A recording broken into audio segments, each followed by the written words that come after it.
Oh là, merci infiniment. Je n'irai pas beaucoup plus loin, hélas. Merci infiniment, monsieur l'ambassadeur, de nous accueillir dans votre résidence. Merci, cher Benoît Pellistrandi, et à vous et au jury du prix Dialogo.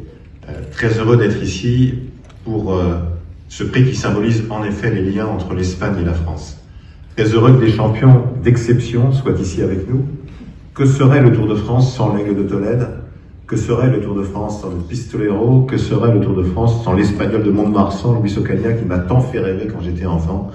Que serait le Tour de France sans Ioannis Somariba, sans l'extraterrestre Miguel Indurain?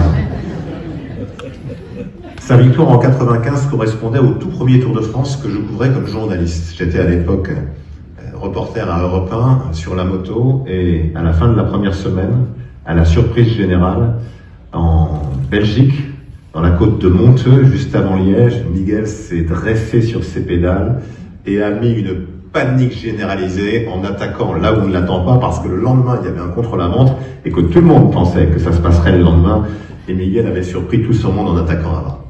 Les champions qui sont ici, champions et championnes, sont non seulement des athlètes d'un niveau rarement atteint, mais aussi, et peut-être surtout, une femme et un homme de qualité exceptionnelle.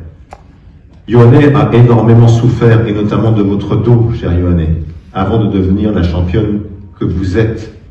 Et vous avez ensuite eu une vie de n'importe quel être humain, en fondant une famille, avec en plus un ancien équipier tant dévoué, votre époux Ramon, tant dévoué à la cause de Miguel. J'ai en mémoire, Miguel, le premier tour que tu as disputé. Ça se passait mieux que prévu. Tu devais rester 8 jours, et au bout de 8 jours, le patron de ton équipe dit « mais ça se passe bien, on va laisser Miguel Indurain continuer ». Et ton père a téléphoné au directeur sportif. Et ton père a dit au directeur sportif « nous attendons Miguel pour la moisson ». Et tu es rentré. Ces champions d'exception ont en eux l'humilité chevillée au corps. À la manière d'Eddy Merckx, immense champion belge, qui est un monsieur qui vous tient la porte. Ces choses de la vie montrent que vous êtes une grande et un grand d'Espagne, sans le moindre doute. Vous m'avez taquiné tout à l'heure, cher Benoît. Je voulais vous remercier infiniment pour la première arrivée du Tour de France en Espagne, d'avoir laissé gagner Louis Capu, qui fut ensuite directeur sportif emblématique de Raymond Poulidor, triomphé en 1949 lors de la première arrivée du Tour de France en Espagne. Nous vous avons prêté Zinedine Zidane, je crois, au Real Madrid quelques années. Certes, vous avez fait gagner Fernando Alonso 2 fois, champion du monde de Formule 1, sur une Renault. Les liens que nous avons se sont développés encore ces dernières années grâce à la famille Amaury, lorsqu'elle est devenue actionnaire majoritaire puis propriétaire de la Vuelta, le Tour d'Espagne, cher à mon ami Javier Guillen, et à son équipe, avec Kiko Garcia, Charles Zadvo, qui les accompagne aujourd'hui. Merci infiniment à tous les deux, monsieur l'ambassadeur, cher Benoît, d'avoir parlé des champions et des championnes, mais aussi de l'équipe qui est derrière. Rien ne peut fonctionner s'il n'y a pas d'équipe. Le sport cycliste est un sport individuel qui se court par équipe, le Tour de France et l'organisation, c'est pareil.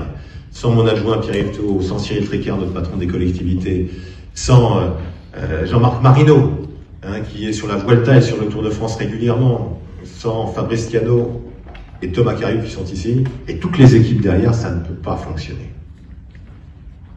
Merci infiniment pour toute l'aide que vous nous avez donnée, pour ces grands départs à Saint-Sébastien, où tu as gagné devant une foule record, à Bilbao bien sûr, et puis demain à Barcelone. Nous vous avons rendu, nous Français, des maillots jaunes d'exception en Espagne. 1957, le maillot jaune s'appelle Jacques Anquetil. Il va gagner sur la colline de Montjuïc, où nous serons en 2026 un contre-la-montre. En 1974, le maillot jaune d'Acéo d'Urgell s'appelle Eddy Merckx. Et en 1992, il est ici, c'était Miguel. Très heureux et très fier.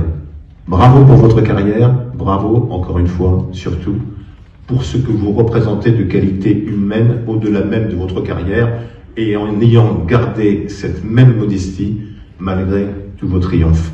Merci infiniment. Viva España, vive la France, vive le Tour de France, vive la Vuelta.